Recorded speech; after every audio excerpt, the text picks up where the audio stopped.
जय माता की भक्तों, आज 8वां नवरात्रा है। अष्टमी भी है आज और कल नवमी है। 9 दिन में 9 दिन के नवरात्रों में हमें ये पूरे दुर्गा सप्तशती के अध्याय पढ़ने पड़ते हैं। 9 दिन में हमें 13 अध्याय पूरे करने पड़ते हैं।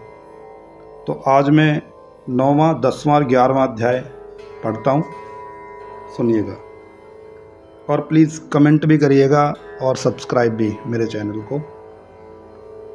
माता रानी की कृपा से आपको पाठ और भी भक्ति से रिलेटेड कुछ भेजता रहूँगा आपकी सेवा में। बोलो सांचे दरबार की जय। तो 8वें अध्याय में हमने रक्त बीज का वध नामक अध्याय पूरा किया था। आज निशुंभ वध है, तो शुरू करते हैं। महागौरी मैया की जय। तो राजा ने कहा, भगवान आपने रक्त बीज के वध से संबंध रखने वाला देवी चरित्र का यह अद्भुत महात्म्य मुझे बतलाया। अब रक्त बीज के मारे जाने पर अत्यंत क्रोध में भरे हुए शुंभ और निशुंभ ने जो कर्म किया उसे मैं सुनना चाहता हूँ।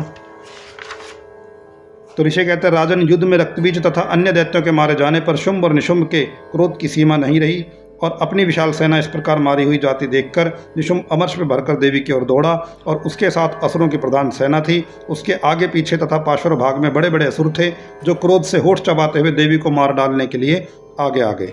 महापराक्रमी शुंभ भी अपनी सेना के साथ मातृगणों से युद्ध करके क्रोधवश चंडिका को मारने के लिए आ पहुंचा। तब देवी के साथ शुंभ और निशुंभ का घोर संग्राम छिड़ गया। वे दोनों दैत्य मेघों की भांति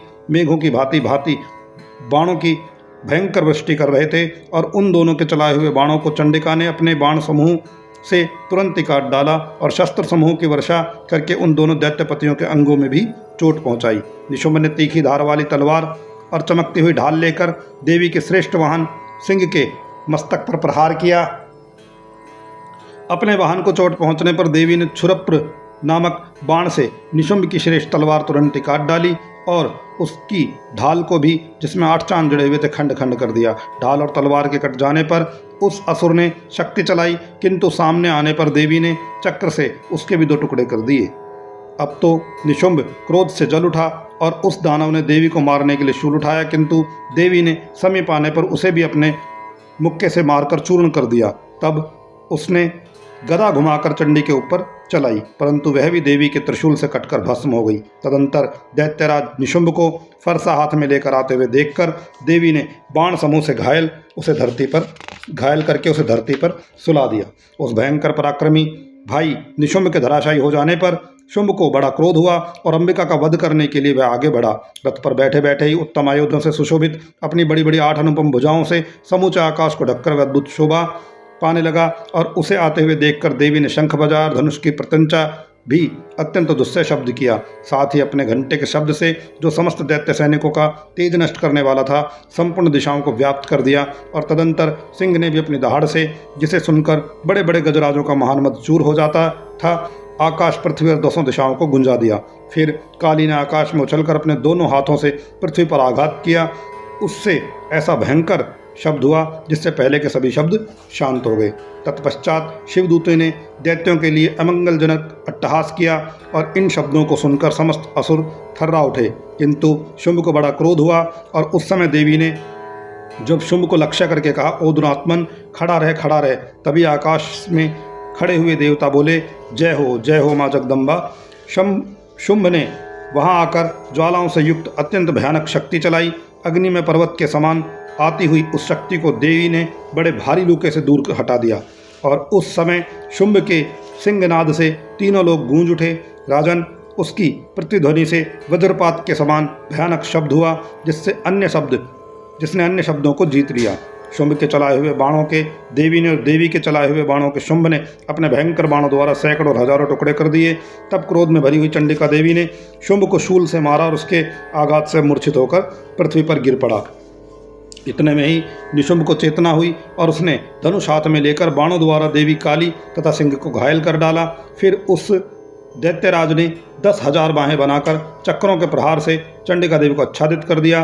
तब दुर्गम पीड़ा का नाश करने वाली भगवती दुर्गा ने कुपित होकर अपने बाणों से उस चक्रों तथा बाणों को काट गिराया। यह देखकर निशुंभ दैत्य सेना के साथ चंडिका का वध करने के लिए हाथ में गदा लेकर बड़े वेग से दौड़ा और उसके आते ही चंडिका देवी ने तीखी धार वाली तलवार से उसकी गदा को शीघ्र ही काट डाला। तब उसने शूल हाथ में ले लिया और देवताओं को पीड़ा देने वाले निशुंभ को शूल हाथ में लिए हुए आते देखकर चंडिका देवी ने बड़े वेग से चलाए हुए अपने शूल से उसकी छाती छेद डाली। शूल से विदीर्ण हो जाने पर उसकी छाती से एक दूसरा महाबली, एक महापराक्रमी पुरुष खड़ी रह कहता हुआ निकला। उस निकलते हुए पुरुष की बात सुनकर देवी ठहाकर हंस पड़ी और खड़ग से उन्होंने उसका मस्तक काट डाला। फिर तो वह पृथ्वी पर गिर पड़ा। तदंतर सिंह अपनी दाढ़ों से असुरों की गर्दन कुचलकर खाने लगा। यह बड़ा भयंकर दृश्य था। उधर काली तथा शिवदूती ने भी अन्य दैत्यों का भक्षण आरंभ कर दिया। कौमारी की शक्ति से विदीर्ण होकर कितने ही महादैत्य नष्ट हो गए और ब्राह्मणी के मंत्रपूत जल से निस्तेज होकर कितने ही भाग खड़े हुए। कितने ही दैत्य माहेश्वरी के त्रिशूल से छिन्न भिन्न होकर धराशायी हो गए और वाराही के थुथुन के आघात से कितनों का पृथ्वी पर कचुम्र निकल गया। वैष्णवी ने भी अपने चक्र से दानवों के टुकड़े टुकड़े कर डाले। इंद्र के हाथों से छूटे हुए वज्र से भी कितने ही प्राणों से हाथ धो बैठे। कुछ असुर नष्ट हो गए, कुछ उस महायुद्ध से भाग गए तथा कितने ही काली, शिवदूती तथा सिंह के ग्रास बन गए। इस प्रकार श्री मार्कंडेय पुराण में सावर्णिक मनवंतर की कथा के अंतर्गत देवी महात्म्य में निशुंभवध नामक 9वां अध्याय पूर्ण हुआ। बोल साचे दरबार की जय। माई मेरी सच्चियाँ जोतां वाली माता तेरी सदा ही जय।